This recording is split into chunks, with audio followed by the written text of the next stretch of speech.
Hello viewers, welcome to my channel. কেমন আছে সবাই? আমি তো অনেক ভালো আছি। তো আজকে আমি তোমাদের সাথে একটা ইউনিক একটা রেসিপি শেয়ার করব, আর সেটা কি তোমরা আমার ভিডিওর নেক্সটে জানতে পারবে। সো আমার ভিডিওটা লাস্ট পর্যন্ত দেখবেন। ফার্স্টে আমি এখানে দুটো আলু নিয়ে নিয়েছি, একটু রাউন্ড শেপের, যাতে হচ্ছে কাটার পর শেপটা সুন্দর আসে। তো এই যে এরকম হচ্ছে গোল করে আলুগুলো কেটে নিব। আর আলুগুলোর হচ্ছে এরকম একটু হালকা একটু মোটা রাখবো, মানে বেশি মোটাও না বেশি পাতলাও না, এরকম মিডিয়াম।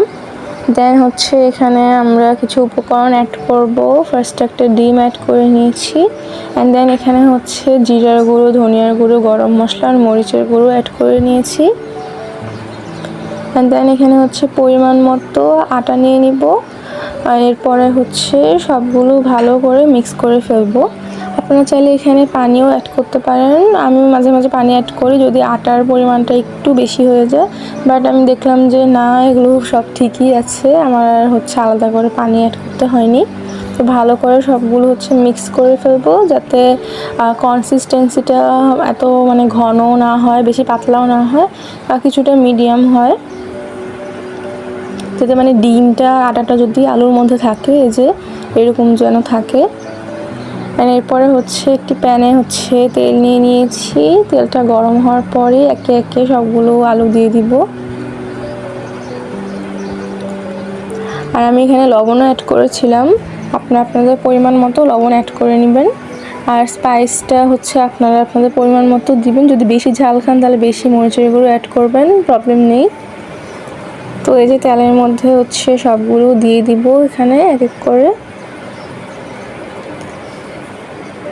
আমি এরকমভাবে মানে প্রায় খাই, মানে মজাই লাগে। আর এটা অনেক সিম্পল একটা রেসিপি, মানে কোনো কিছুই না, কোনো ঝামেলা না। ফ্রেঞ্চ ফ্রাই যেমন আলুটাকে অনেকক্ষণ ভিজিয়ে রাখতে হয়, এখানে আর এরকম কিছুই না। এই যে এইভাবে করে মিক্স করে সবগুলো তেলে দিয়ে দিলেই আলুগুলো হচ্ছে সিদ্ধও হয়ে যায় অ্যান্ড ভালো করে ফ্রাই হয়ে যায়। সো এই যে এটা হচ্ছে আমার ফাইনাল লুক আমার রেসিপির। তো এখন আমি এটা টেস্ট করব। Okay, so this is the best part আমার কাছে।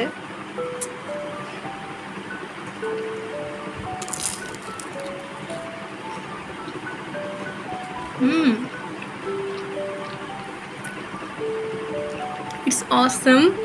মানে এটা সস দিয়ে খেতে ভালো লাগে, বাট সস ছাড়াই এটা অনেক ভালো লাগছে। মনে হচ্ছে আমি সব খেয়ে ফেলি, বাট না, সব খাওয়া যাবে না।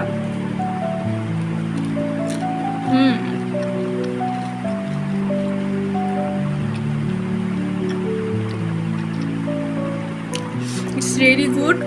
আপনারা এটা বাসায় ট্রাই করবেন আর আমাকে জানাবেন যে কেমন লেগেছে আপনাদের। আর আমার ভিডিওর কমেন্টে আমাকে জানাবেন যে এটা কেমন লেগেছে আপনাদের। So thank you for watching my video. By.